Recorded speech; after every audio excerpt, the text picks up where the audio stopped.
So hey there, again, thanks for checking out my videos. I do greatly appreciate it. So again, we're just doing a quick little short, coming back from Owen Sound on a bit of a road trip. Had to stop for a little break, and I thought, well, we're on the side of the road. We're kind of pitch dark. There's no moon out tonight, and there's a little bit of rain. So it is very dark outside. So it's one of those things where just having a little moment, relax, essentially, right? So again, if you're checking out these little shorts or these little videos I put together, that's great. I do greatly appreciate it. Thumbs up or a subscribing to the channel would be great. I do live sessions on topics like Turo, which is a peer-to-peer car rental program. Again, it's something I participate in. I've been doing that now for about a year, a little over a year. I've got an Outlander. We've got a new car that we just added into the fleet of two. So again, we're trying to build that up a little bit. So this is a 2013 Hyundai Genesis. So it's one of those things where working on a cash car premise, which is a business model down in the States. So I'm kind of mirroring it up here. We're trying to get a car where it's kind of hit that little plateau on depreciation so we can carry it through for a little while. It's one of those most affordable ways to get into Turo. So it's one of those things where I wanted to try it, see if it worked. It seemed to do okay with the Outlander. Outlander was kind of the same premise. We made some mistakes on that one. So we thought we'd try another one and go from there. Nowhere near what I was looking for, but again, it's a vehicle that came up. If you're looking at doing Turo, you have to kind of have a certain degree of flexibility on the vehicles you choose. You're looking at wholesale value, the ROI as far as the return on the rental. You're also looking at standing point of what will the depreciation be over the next 15 months as it's on Turo. Kilometers are coming on, services being done, things along that line. So it's one of those items where you need to kind of balance that out. Now I've taken out of the equation depreciation because the car really is kind of at its baseline as far as that's concerned. So as long as it remains a safe, reliable, running vehicle, it's going to be worth what I paid for it for probably a few more years quite comfortably, as long as the road salt and debris doesn't really eat away at it. So that's a comfortable thing to be with. I'm not paying high interest charges on it because it's not a financed car, it's a cash car. So that's the idea behind it. So we don't have to worry about a lender. And because we don't have to worry about a lender, we don't have to worry about running crazy amounts of liability, so you can run with your basic insurance program. So again, that brings the cost down. So it's one of those things when you're looking at getting into Turo, starting on the cash car premise is not a bad idea to get your feet wet, learn how the calendar works, learn how to schedule cars, expectations with clients, learn how to do communication. It's one of those things where with this type of outlay, with the cash car, you're not going to really lose a lot of money if you really mess up on your first one. It's kind of a good play to kind of say, okay, well, if we do well in the first year, like what I've done, then you can add an additional cash car to it. And then if we do well on this one, or we do reasonably well, then maybe I'll look at moving a little upscale. And maybe we end up getting into a financed car. I don't think that's the case, because I think when you look at Southern Ontario, the issue that boils down to is the interest rates. If you're going to be into a sub-financed car or a buy here, pay here program, or an in-house program that would welcome you onto a Turo platform, they're going to charge you a premium when it comes to interest rates.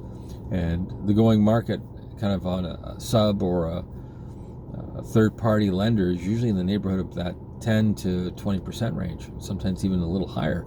It's almost like saying, okay, we might as well put on a credit card, which is another point we could talk about later on. But at that point, the lender's going to say, well, hold on, I want to secure my investment. So how do we cover that?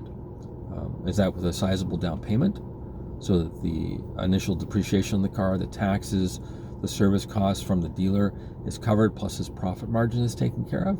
That could be a substantial amount. That might be half, and you still have an interest charge out, right? So you can look at that, you kind of go, okay, you're probably better off doing it on a different financial animal per se, like maybe a line of credit, or again, that credit card option, because now you don't have to answer to the creditor when it comes to what insurance you're carrying.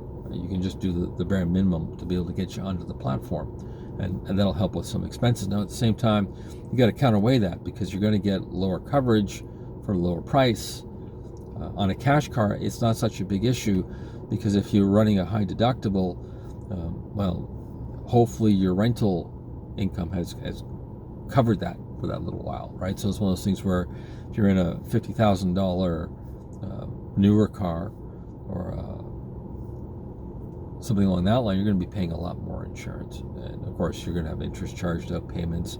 This is where the cash car is really the advantage.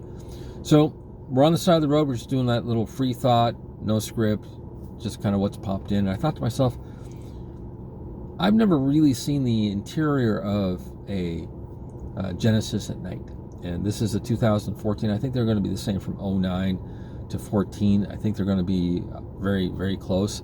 This is the limited edition, or the GLS, I guess, in other markets. So I'm going to kill the lights. We're going to switch the camera around. I'm going to show you what the dashboard looks like lit up. I think it's, if you're out there looking at the car and you're going, okay, what's it all about? I think this is probably one of the overview things that just doesn't really get addressed when you're looking at car reviews.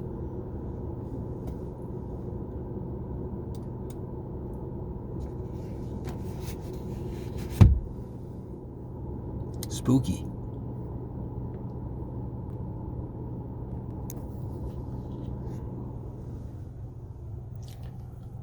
Okay, so taking a look here, I got the seat all the way back, and to be honest with you, there's a lot of foot room. Like, if you take a look down here, it's hard to see. If you're like 6 foot and change, the Genesis is really a perfect car for you from that standpoint. There's lots of headroom, lots of room for your feet, long legs. So the doors light up. You got your power windows. You got your seat memory up at the top. It's got a light to it as well. Your audio controls on the steering wheel are all lit up. Same thing with your cruise control off to the side, has partial lighting to it. Dashboard's really clear and legible. Again, great lighting from that standpoint. When you're looking at the center stack, or where your audio package is, this is I think the base, or the entry-level audio package. I'm going to assume that because it doesn't have the nav, it's not tech.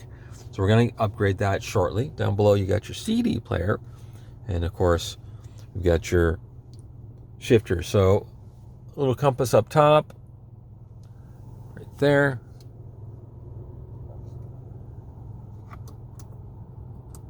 So that is the little run through on the interior at night. So it's well lit.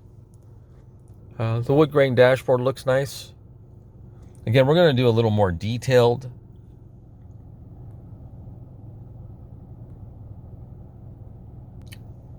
We're going to do a little more detailed video, kind of in the day type deal. We're going to see exactly what that's all about. But I just thought, I'm sitting here on the side of the road, have a little conversation. I wanted a little break. We're just cruising. I thought, take a look at the lighting on the dashboard. It's pretty cool. Is it modern and lasers and all that cool stuff? No, it's just a car. But at the same time, if you're out there shopping, you're curious about it, that's what it looks like. And again, if you want to talk about Turo topics, or you want to talk about OnVec or financing, or insurance options, as far as when you're looking at rental programs, what you need to carry and what you don't need to carry, I kind of cover that on the live sessions. So if you go to my channel, if you go to my channel and check under the live sections, you're going to see that once a week I put together about a 30-minute or a 40-minute unscripted conversation about topics that have come up, or someone has sent me out a message and said, hey Keith, what are you doing in your area? How does this work for you? How are you sourcing your cars? How are you getting your insurance in place? What are you doing for service? What type of parts am I picking up? Where am I sourcing parts? All that type of stuff is there. Plus we talk about tools, so things that I pick up kind of as needed. We also talk a little bit about, car reviews. We also do a little shopping online. We had a really good conversation about doing government purchases, so it's there as well. So if you're interested in Turo, and you're interested kind of broadly on automotive, it's a hobby for me, nothing more. So I'm not putting a lot of time and energy into editing. I'm not putting a lot of time and energy into, the equipment. Again, if you subscribe and you kind of feed the machine a little bit, and I kind of get the idea that, hey, maybe this topic is of interest. Maybe I'll start adding a little more finish to it. as far as that's concerned. But thanks for checking out my videos. I do greatly appreciate it. Hopefully a little overview of the dashboard at night. It's kind of, I know you don't see that, but whatever. And if you're curious about cash cars for Turo, we'll talk a little bit more about that. I think that's the business model I've been using to get my feet wet a little bit and kind of get an idea what it's all about. I made some mistakes with the Outlander, educational stuff that you kind of, it's one of those things you just kind of, you do it, you make a mistake, you correct. With the new car, I'm hoping to eliminate some of those hurdles, but I'm sure we'll make some brand new mistakes as far as that's concerned. We're going to talk about getting into the marketing of Turo outside the Turo platform, because I think in my market, I've got to start chasing after some business. We'll see how that works. So thank you very much, and we'll talk to you later.